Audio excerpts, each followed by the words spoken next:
panggil dulu dia sini. Begitu datang, kata Nabi, irji', pulang ke ibumu, buat ibumu tertawa seperti engkau membuatnya menangis. Jihad dulu dengan berbakti kepada ibumu, baru engkau berangkat. Makanya nanti di hadis lain disebutkan ibu 3 kali, ummak, ummak, ummak, thumma abak. Ya, man abar ya Rasulullah, kepada siapa aku berbuat baik? Kata Nabi, ibumu. Nabi, ibumu. Siapa lagi? Kata Nabi, ibumu. Sampai 3 kali. Thumma abak, baru bapakmu.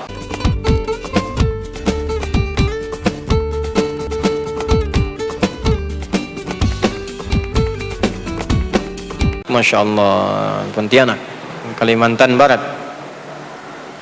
Salat yang paling baik adalah di awal waktu, tapi bagaimana jika mengurus bayi pada waktu salat masih rewel, belum bisa diletakkan atau ditinggalkan untuk salat tepat waktu? Jika dipaksa buat salat tidak bisa khusyuk, bagaimana solusinya? Apakah tidak masalah jika salatnya telah selesai dengan bayi walaupun sampai 1 jam atau lebih? Begini, kalau kita melihat hadis, itu ada sebabnya. Sebab yang melahirkan hadis itu disampaikan namanya asbabul wurud. Ya. Sebab yang menjadikan Quran diturunkan namanya asbabun nuzul. Nuzul untuk Quran karena turun, ya. Kemudian wurud dari Nabi karena diriwayatkan. Ya, ma warada 'anil Nabi sallallahu alaihi wasallam. Nah, hadis tentang salat pada waktunya itu ada seorang sahabat datang kepada Nabi sallallahu alaihi wasallam. Sebetulnya kisahnya ada 2. Ini menarik nih, yang satu pergi, ya datang yang satu lagi. Yang satu itu salatnya rajin, cuman pada orang tuanya belum maksimal, bukan nggak baik, belum maksimal kebaikannya. Maka ketika dia bertanya, ya, apa amalan yang paling disenangi oleh Allah dan Rasulnya? Ya, maka Nabi katakan, birrul walidain, berbakti kepada kedua orang tuamu. Ya, ya Rasulullah, ya ayu amali afdal. Ya Rasulullah, apa amalan yang paling utama? Kata Nabi, birrul walidain. Lalu datang yang kedua, ke orang tuanya baik, cuman sholatnya belum konsisten tepat waktu. Maka ketika bertanya, ya Rasulullah, ayu amalin afdalu indallahi wa rasuli, ya Rasulullah, amalan apa yang paling utama di sisi Allah dan Rasulnya? Atau kama qala Rasulullah sallallahu alaihi wasallam, atau kama qala as-sa'il. Maka Nabi mengatakan as-salatu ala waqtiha, salat tepat waktu.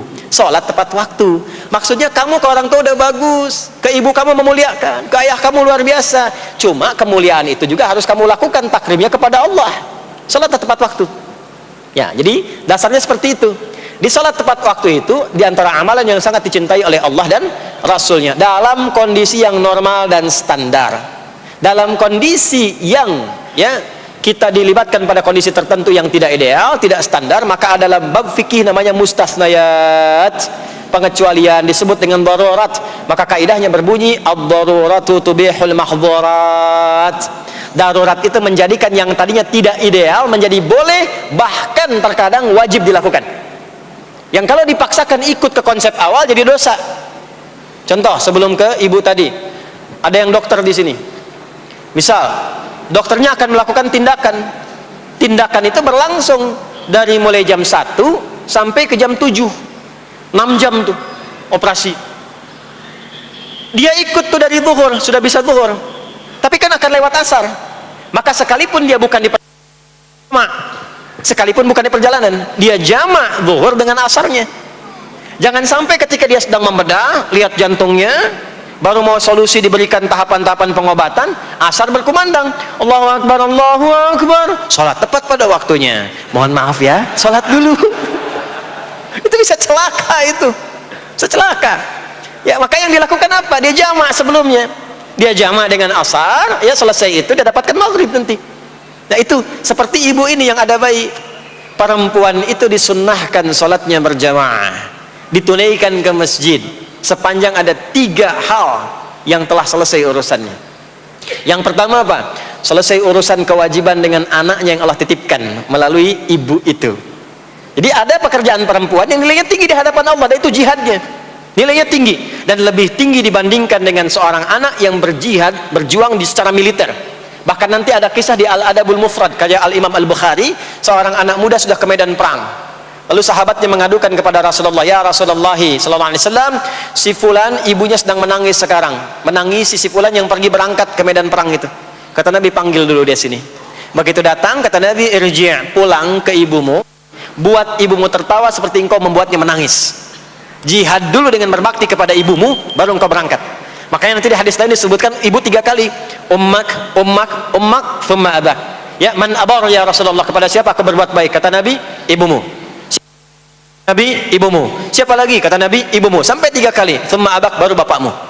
Ada anak SD pulang dari madrasah, belajar hadis ini, ditanya oleh bapaknya, nak belajar apa? Hadis Nabi. Apa itu? Kepada siapa berbuat baik? Jawab Nabi apa? Ibumu.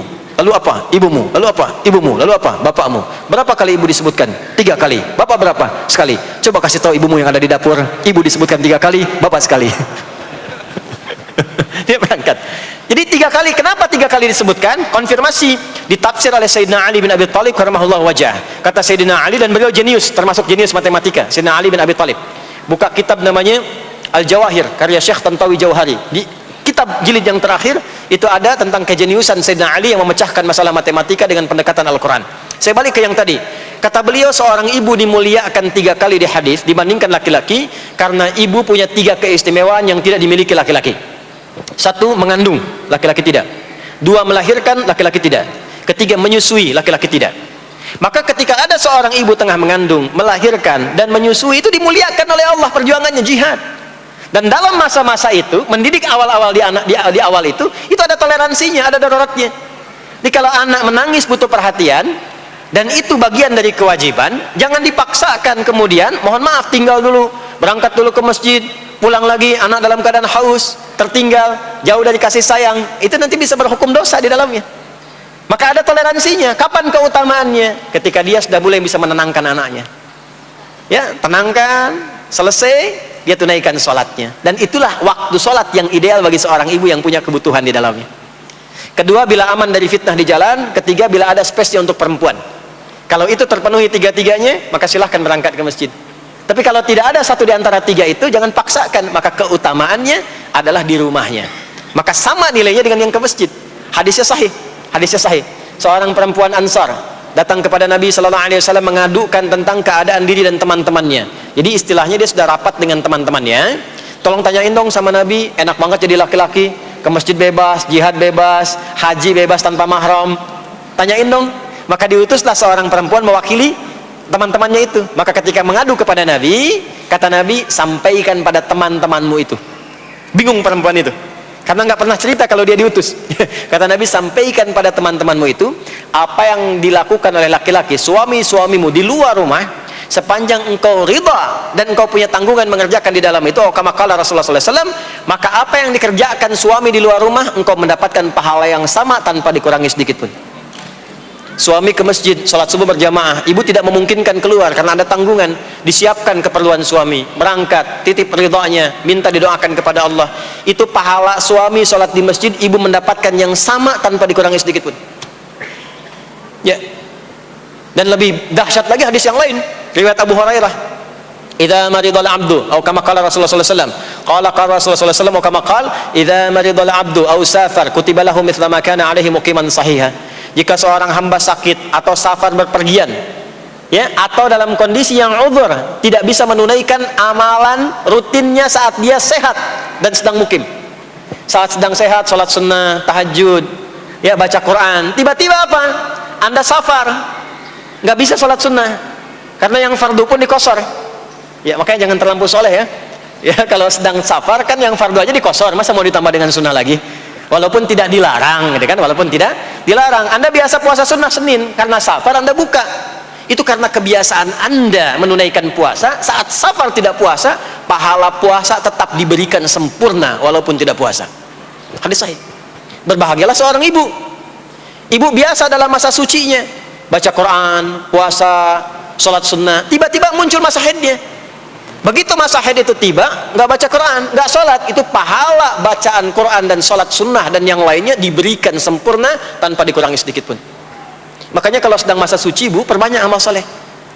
Perbanyak, sebab kalau sudah tiba masa menopause, tuh sudah normal lagi, seperti laki-laki. Kenapa nanti ada masa haid? Ada toleransi di situ, ada kemuliaan. Nanti di bab perempuan dibahas secara terpisah.